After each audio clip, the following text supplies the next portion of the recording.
Welcome back to The Backdrop. This week on the show, we're joined by Jimi Elgohary. He is Executive Creative Director and co-founder of MISTIKA.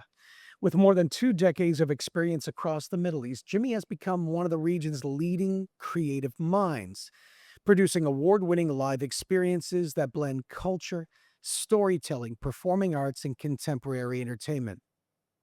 Jimmy's journey began as the frontman of pioneering Arab indie pop band Salalem before evolving into a career creating festivals, ceremonies, immersive experiences, and cultural initiatives for governments and major organizations across the GCC. Today, Jimmy works at the intersection of culture, creativity, and strategy, developing experiences that celebrate identity, elevate regional talent, and create meaningful connections between people and place. This will be an amazing conversation about creative leadership, cultural programming, and the power of live experiences to tell stories that resonate long after the event ends.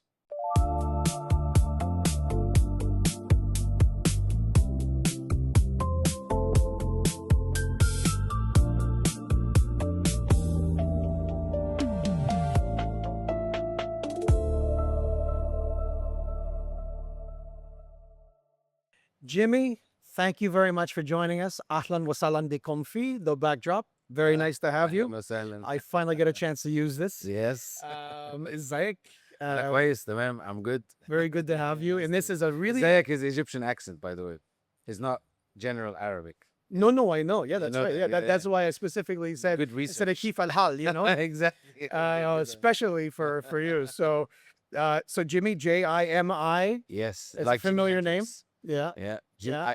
When I like check into hotels and stuff, I say it's Jimmy, like Jimi Hendrix. Yeah. Yep. It's an easy way. I usually say Michael MacLennan, like John Lennon with a Mac. They laugh and say, I don't know what you're talking about. Yeah, exactly. So great to have you here. This is really fun for me because we do a lot of these episodes about events, and you are in the events industry in your Correct. own way. Yeah.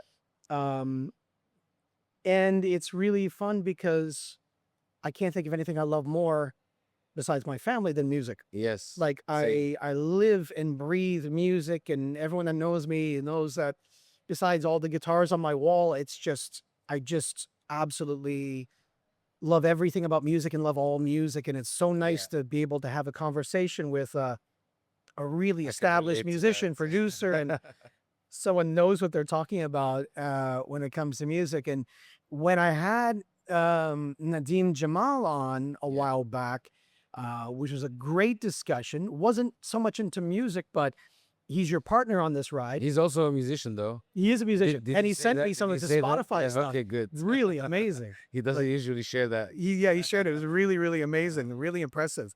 I was like, wow, that's Nadim. That's Yeah, incredible. yeah. Really incredible. So I'm really glad that I could get you on here and we can talk a little bit about something a little bit different, Yeah. still events related, because you and Nadim created something called MISTIKA. Nadim touched on it a little bit when he was on the show, but I wanted to get a little bit more, expand a little more into this from your perspective. And if you can tell me a little bit about MISTIKA. MISTIKA. All right. Well, thank you for the nice intro. I appreciate it. And I'm very happy to be here. So, well, myself, Nadim, and Murad, Murad, yes, that's our right. third partner, the three of us met through work in events. And at the time, I was based in Cairo because I was working in events and I was a touring artist as well. So I had to be in Cairo to be around with the band because we would tour around Egypt for like during the high seasons. And it worked well because high seasons in the UAE was low seasons in Egypt and vice versa. So I would be working all year long, basically. And I met Nadim and Murad through a friend who was also a freelancer in the industry called Charbel, who I really admire, one of my best friends. And um, at the time, they were starting Event Lab, which is a staffing agency, as you know. And basically, I've just shared my CV and said, help me get some jobs. I'm getting married. I need some money. That's the way. Yeah. So, You're I got hired. so I got my first job with Event Lab here Okay. in Abu Dhabi uh, in 2014. Yeah. It was a big heritage festival, right? And that's a key point here, heritage festival, because Yeah. that was my first experience with working in a cultural event that's focused on heritage, which will play a huge role Yeah. in what Mystica does at the moment. So that was like 12 years ago. And I got that job with my wife as well. We both were event freelancers at the time. So I did music and I did events at the time. And I was just figuring out things, you know. Uh, my band wasn't touring as much as it was, and I was finding myself succeeding more in the world of events. I'm giving you the root story, so we're starting from It's perfect. way Good bottom. place to start. Yes, so so that all it all adds up in the end, you know. Yeah. So um, I got that job. Uh, we're put on a team. I was part of the team that was managing the site on the festival, um, mainly operations, a little bit of production here and there. And I started like, you know, UAE is not unfamiliar to me. So because I grew up in Abu Dhabi, I Yeah, went to that's high right. school, I went to school. My parents moved here when I was 0 years old. So Yeah. um, I just moved. I was in Egypt. I moved to Egypt when I went to university, Yeah. and then I started a career there, and then I came back here. And then basically, I would get hired for freelance events during the high season through Event Lab, and then I'd go back to Egypt to tour. I started a booking agency with my wife as well in Egypt to represent independent artists that are not from Egypt, but they have a fan base in Egypt, and we'd facilitate their bookings and touring into Egypt because we were like that kind of bridge. We Yeah. created that kind of bridge, especially with Jordanian artists, Lebanese artists. That's also where I gained my experience in the bookings of artists and talents, the world of bookings, and I've Right. created my own approach to it. Basically, You have a nice network. yes, and because I'm an artist myself, That's right. Yeah. so I built the idea of the business around the fact that if the artist is not at their best shape, mental state, wellness, taking care of the nitty gritties before they go on stage, most probably your show won't be good enough, Right. won't be as expected because people overlook the small details. Yeah. Promoters, booking agents, tour managers, they everywhere. They, because it's become because in the Middle East or in the Arab world, we don't have a music industry that is built on infrastructure. It's built on A want.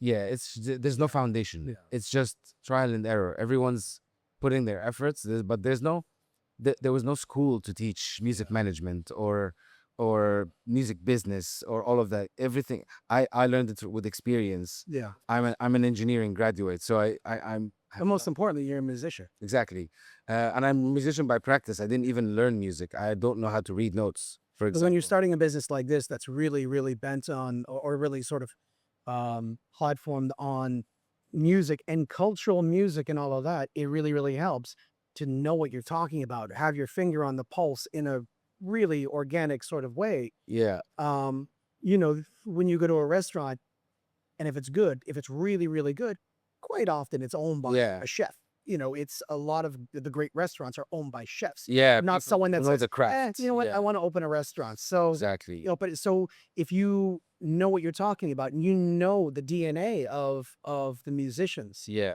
you can operate at it probably a lot more sincerely yeah, and efficiently. exactly. And it's not just that because uh, what I didn't know I possessed at the time Yeah. was the talent to have both parts of the skill in my brain, Yeah. the skill of being an entrepreneur and the skill of being an artist, which are two not necessarily two things that go well together Yeah. within one human being because it's a thin line, to become a person who looks at the business side of things Yeah. and also understand the nuances behind how to treat an artist, what to say, depending on the caliber of the artist, and what about the musicians? Is this artist the are these band members just session musicians, or are they his friends or her friends? There's a lot of human factor in dealing with artists that I carried around as an artist, and then I injected it into the culture of the company when I started in Egypt. And then it's relevant because what Mystica is today started when both Event Lab started and both my own company started in Egypt. Because what it is at the moment is like Convergence. a blend of Yeah. a blend of both. Yeah. Because then I met Nadim and Murad, and I understood. They kind of guided me through Yeah. the how to build a successful business, basically, because they did it with Event Lab, right? And Nadim doesn't stop. So Event Lab started way ahead. I did my own experiments in Egypt. It was amazing. I built a name for the company in Egypt. Independent artists knew who we were Yeah. and what we do. And because I had the network from the days when I was touring with artists, I would be able to talk to the right people and, you know, make good deals for them, take care of them, make sure that I'm also profiting Yeah. from this as well. But this this is what I mean effort. about Yeah. being in their place. You look after them as well, and you make sure that you're sort of seeking And it was very their important best for interest. exactly, and it was very important for me that I didn't want to start an artist management agency, Yeah. because then it would be a conflict of interest for me. Because why would I manage other artists when I need them manage myself? Yeah, true. So I strictly focused on bookings and touring, which was a specific function. And then, meanwhile, I also worked with Event Lab on events. Come 2018, my music career wasn't doing so well. There was a lot of tension in Egypt post-revolution. Right. It was tough to make a living and live peacefully for a while over there. Yeah. And I was making a good name for myself here in the events industry as a freelancer. Yeah.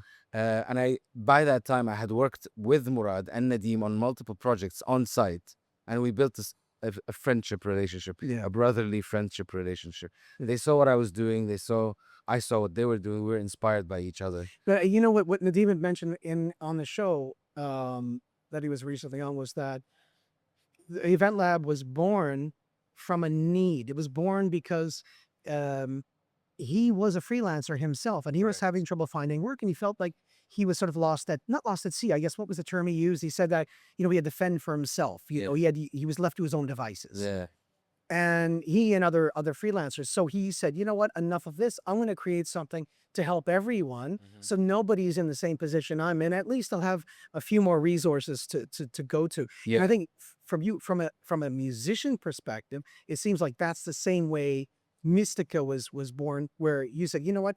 The industry needs something, the music industry, but also how you can incorporate this into um, you know, having them at events for cultural entertainment and all of that, and getting a spotlight on cultural music. Yeah, well, that was a start, but then it evolved. Yeah. Yeah, what you said is absolutely correct. We were still figuring out what the need for this is. It was like Murad and Nadim had started a few entertainment ventures as like you know, Event Lab does staffing and recruitment, but because both of them come from a performing arts background, but Yeah. Murad was a dancer, Nadim was a musician. They were both, playing with the idea of doing something in the entertainment world. Yeah. Uh, but the difference between what Event Lab did and the entertainment world at the time was that there was a lot of competition in the entertainment side. There wasn't a lot of competition at the time with staffing and recruitment.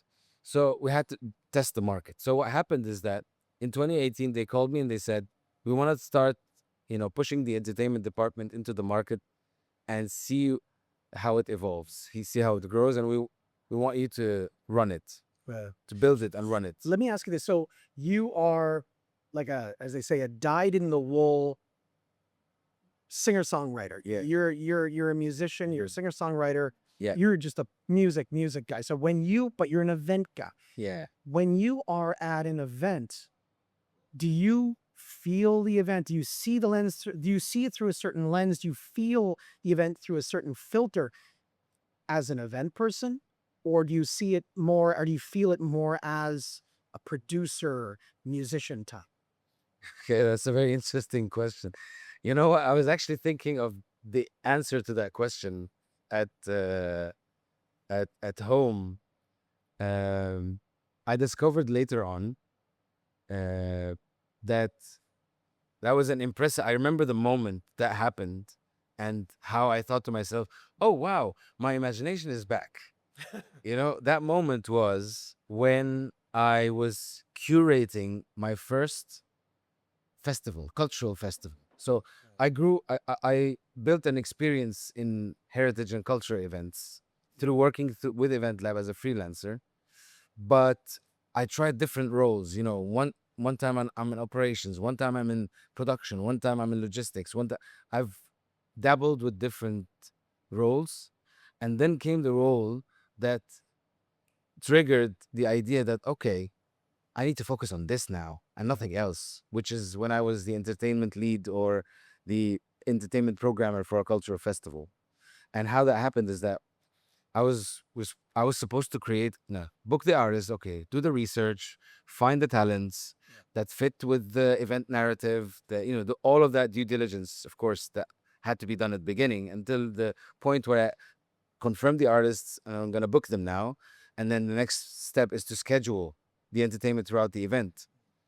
So scheduling the entertainment throughout the event meant that I had to consider sound leak, I had to consider prayer times, I had to consider spatial, you know, to avoid crowd bottlenecks, to create also some sort of pop-up activations or performances that pull crowds from wherever it's crowded to spread the crowd around, like kind of like orchestrating Yeah.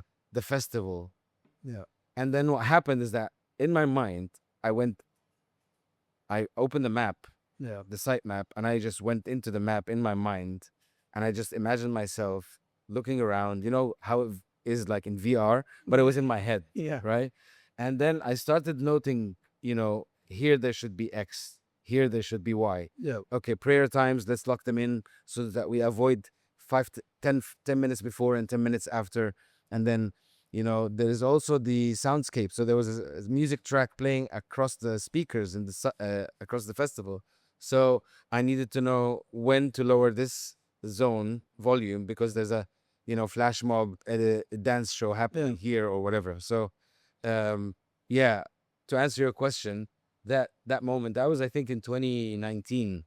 Yeah. uh, But that's the creativeness in yeah, you. I mean, the creativity in you, when you see things in that's your when I head realized I want to work in entertainment and you don't need VR. only. And exactly. And then, so yes, I am in the So it's events either a industry. gift or you need to be assessed by a doctor. But um Or I'm, no, no, because yeah, it's I know people, like I know events people, not musicians, but I know events people that are, they get an idea for a stage and they'll have a napkin and yeah. they'll take a pencil and they'll start It drawing it out. happens. I want this. It also So happens when I'm writing songs. It just yeah, comes, yeah, absolutely. Yeah. Yeah, and But you get inspiration. Some people hit you in the middle of the night. You like yeah. you have a melody in your head or something like that. And I realized also, like, I do the most creative stuff when I'm under the pressure of time. It's not a good thing. Really? It's not a good thing because I have high anxiety levels because of that specific reasons. That's a gift. Yeah, but Usually because you get that sort of that writer's block when you're trying, oh yeah, no, I've got, I've I've got got to get it yeah, done. it just So, happens. but you're making your own music now. You're back to Yes, making your own music now. correct. So, Yeah. so as a musician, again, when you're at these events and you're sort of you know, when you're at the events and you're creating something for the guests, what do you want them when the lights are out, they're in their cars heading back home? What do you want them to Well, think about? What kind of memory you want them to have? well, there's what I want and there's what the client wants. Ah, yeah. And therein is the rub. You always have to think. Yeah. You always have to think about that because, okay, so luckily, and I will say that I'm very happy and proud and very lucky to have some projects that we've worked on for multiple years with clients that allow us a little bit of creative liberty. And I just want to take a step back and just close the answer to the question about what Mystica is all about is just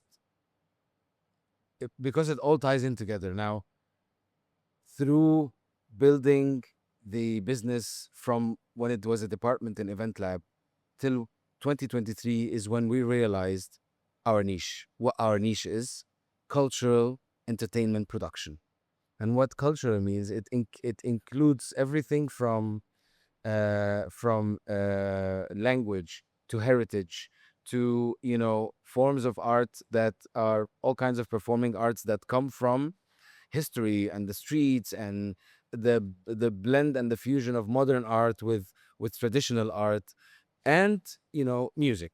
Yeah. Naturally, as you said, that music is always part of what we do because of naturally our backgrounds. Now, um, year after year, we found ourselves excelling in events or projects where our input is to provide an interpretation of the vision of the client, or the vision of the show that we're putting together, whether it's our own show that we're presenting for an event, or because we create our own IPs, or something for a client. What we do is visual interpretation that is very well connected with authentic, factual, cultural background.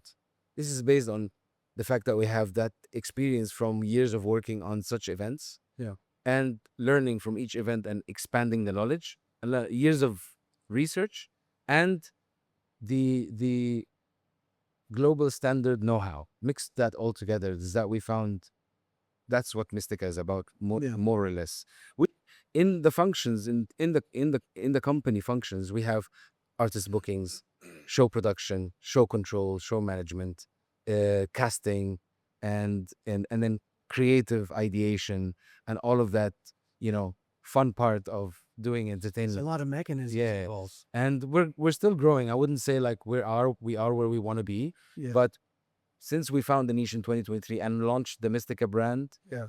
it's been a beautiful ride, full of challenges. And I think it excites us when there's a new challenge that comes, and a new project that, helps us expand also our know-how and expertise. And so far, I mean, we've been doing all right. And we're also about culture and collaboration. So also how we present ourselves is what we truly believe in, and collaboration is one. We we believe in healthy competition. We believe in making the relationship, not forgetting the human relationship, whether between us or a collaborator or a client. That's how we can gain the trust, to be able to expand and show our creativity in a way that serves the project. Number one is we want to serve the production itself or the show itself. It's not about our egos. It's not about my idea or their idea. This kind of culture, I believe, has been missing from our industry for a very long time due to the fierce competition, Yeah. right? Which is fine. It happens in any Yeah. sectors, right? But it's always nice to, you know, it's always good to just sit back and try to look at it differently, because the connection is very important. The Yeah. connection between us is very important, and there's there's there's um there's a goodness that comes with that. I And to don't the think market, any. I think I don't think there's anybody or any company or any professional organization that does not want competition secretly. I think you of need course. that. But there is the sort of the passion that you have for what you're doing, and everything you just said in terms of how you want to operate and how you want to grow. But again, like you rightly said before, you can operate under your own steam Mhm. and create something incredible, but you also have to adhere to what the client wants, Exactly. and that's going to change from client to client to client. So having said that, when you are creating a brief Mhm. or applying that brief in execution for an event.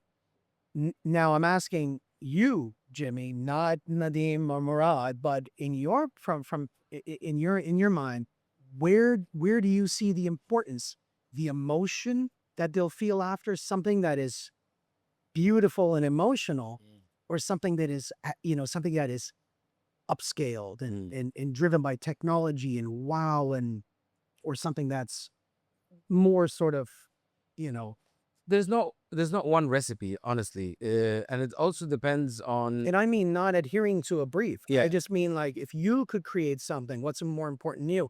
Is it Oh, okay. is it the beauty of it, something that's smaller scale, or is it something that, you know what, I have all of these tools at my disposal, like lights and sound and so much I can do, and the greatest dancers in the world and fireworks and drone show and all this kind of stuff. Is that important to you? Or is it really just getting back to the basics and the roots of the beauty of the art? It's what will impact more, the whoever's viewing what we're Right. creating. What kind of impact will it leave on that person or that group of people who are watching it, and what kind of impact it would leave on us as a group of people who are working on this production. So, um, if the purpose of the production, if the purpose of the show is to instill, a specific emotion or evoke a specific emotion, then our job here is to do that.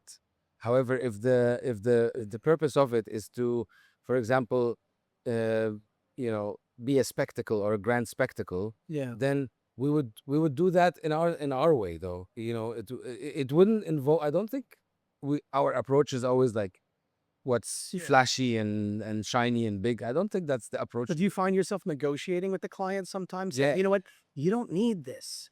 This is what you want. This is the feeling of you want. course we have This is to. the end result. But listen, you don't need it. I mean, again, this is what something that Nandeben mentioned for Event Lab in a Mm. totally different subject, within a totally different subject in terms of hiring people. You don't need that many people. You don't need this. You don't need that. Yeah. You'll save the client money, but not about saving money or anything like that. But are you able to convince most times the clients in the direction that they need to take instead of what they probably want at the beginning? Look, it's very important to be honest Of about course. about what you think as That's also some. something with the culture here Yeah. too, though. When you're in a boardroom, Yeah. in anybody that's been here for a long time knows that if you're dealing with governments or anything, any organization that is strong within Arab culture, Yeah. they want it to be, don't fool around. I want to know, be honest, be sincere, and I'll be sincere with you. Yeah. I always get put in that position where I know my idea works the best, Yeah. or I know our collective idea is the best idea for a specific, scene for the show, for example. It always happens where we are put in the position where an order comes from above. It needs to be in that way, which is not the way we want it to be, right? To protect the integrity of the work, we have to be honest about the risks. You know, if we do this, XYZ may happen, Yeah. and be honest about it. Even if the idea that I want to push is also a little bit risky, I have to also, uh, you know, lay it out as it is. Yeah. And whoever's the decision maker would be able to make the decision based on an informed, make an informed decision based on facts. Yeah. Now, how that affects the show and how that affects how we feel about it is a different story. But at the end of the day, the number one thing that we always make sure that we align with our clients is, are we all in it for protecting the integrity of the For the work? right reasons. Are we all in it for this show or for this production to be in the best form it should be? If we are aligned on that, then the whole process is what should happen to Yeah. get there. Yeah. If where we get there is, 80% of what we as Mystica would have wanted it to be, but we were not the final decision makers in the end, and this is what it is now, we're also happy, because at the end of the day, that 80% Yeah. would have been done to the best of our abilities. Right. So I've learned, really, I'm telling this is the truth. I've learned in this industry, you can be two things.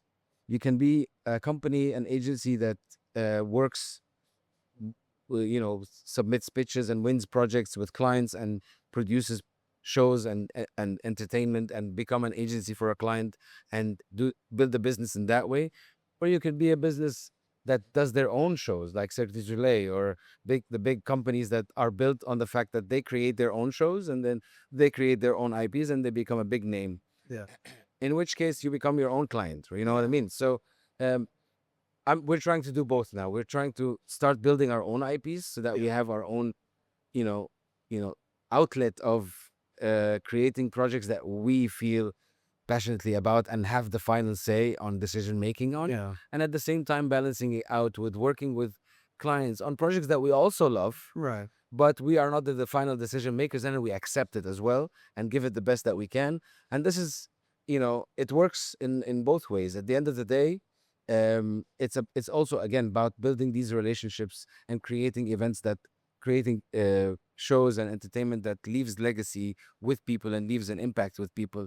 And sometimes, you know what, that friction that happens with any client and then ends with a result of something that is a compromise between both sides, a lot of the times you realize, oh, you know what, it's not so bad Yeah. what just happened, you know. I think most times anybody, I think most would agree that oftentimes if a client is choosing you, it's because of the work you've done, because you maintain the integrity of what Correct. of each show, and that's why they're choosing you. They're not just looking you up in the yellow pages or getting a recommendation Exactly, yeah. and then saying, you know what, I need you. I know what you guys do. Toss that aside. You're doing this now, and then put you in a sort of an awkward position. But I think they do hire you because of the level that you work at and because of that Absolutely. creativity level. Yeah. And Have what's you happening in Dubai now? Yeah, I was gonna say, have you become a specialist now with the Emirati music scene and the Emirati Yeah. art scene and I wouldn't say a specialist. I have some knowledge. I have right. some good amount of knowledge about Emirati culture and heritage Yeah. through my work in the But the culture arts sector. here is just off the charts. Now, It's such a what's huge. interesting here about the UAE is that uh, they are very proud of their heritage, Very much. and me growing up here makes me feel the same way because Yeah. I've seen the country grow Yeah. as well.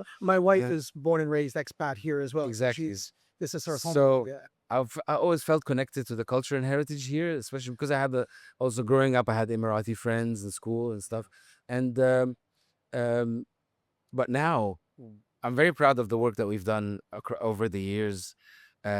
We also pushed boundaries a little bit. You know, I tried a lot of times to blend uh, UAE culture with other cultures through my work in Expo and other heritage events.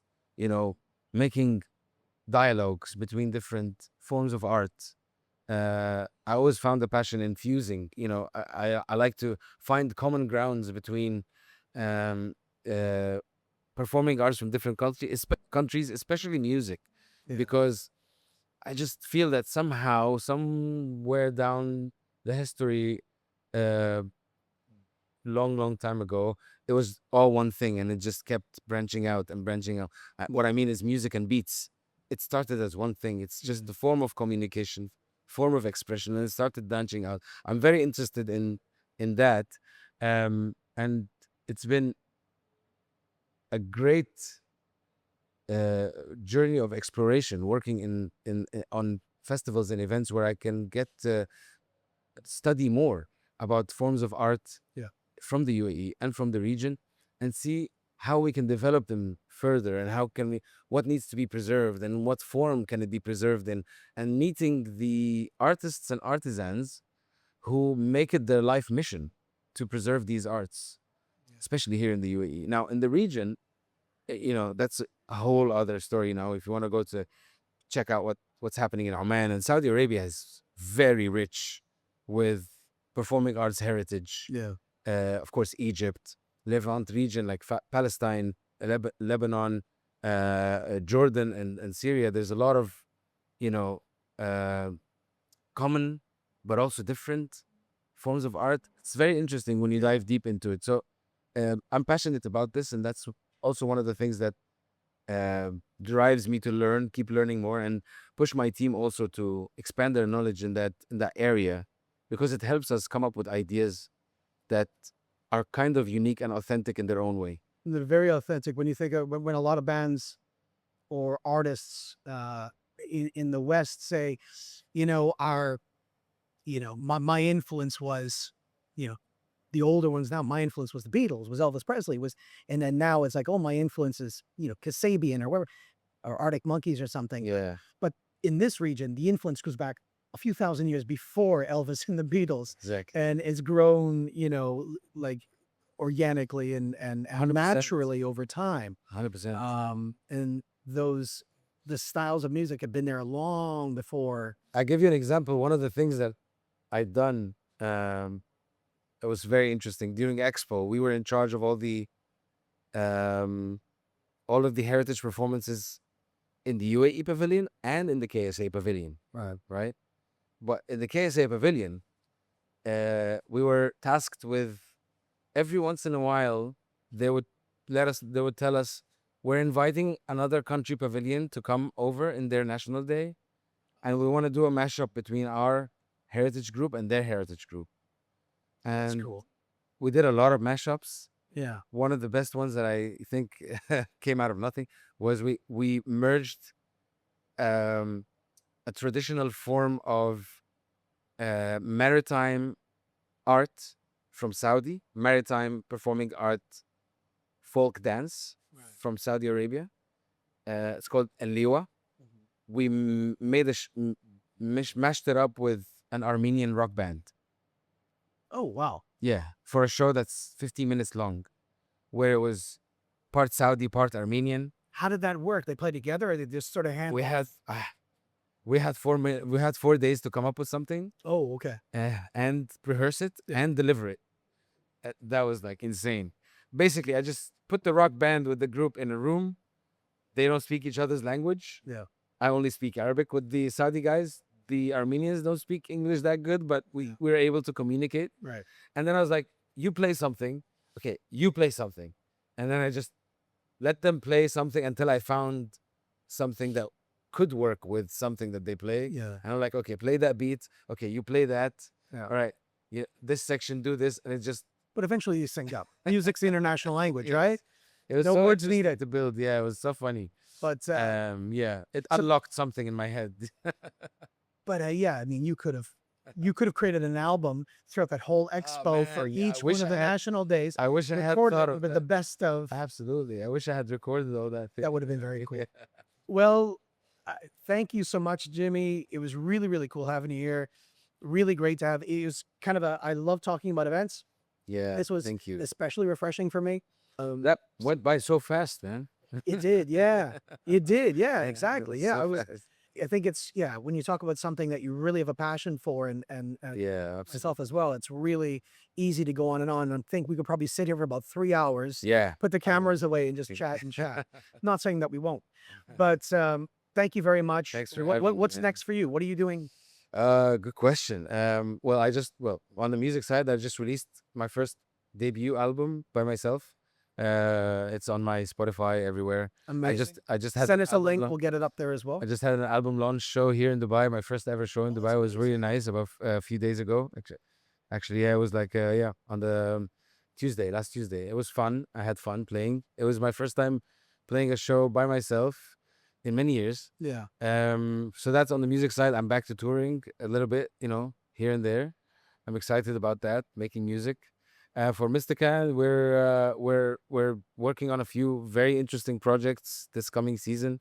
Hopefully, we'll be part of big, mega cultural festivals and events that are hopefully award winning. We're nominated for an award Amazing. at the Middle East Event Award for Best Arts and Culture event for one of the events that we did for the Mabruk. Ministry of Culture. So Amazing. we'll find out in August 20th if we win the award or not. So fingers crossed. It's our second crossed. nomination. So Amazing. Yeah. That's incredible. So we'll have all of your information. We'll have that in our on all the socials, and Thank you. really happy that you guys exist as a group, because Oh, it's much thank you so needed. much. I'm so Appreciate it.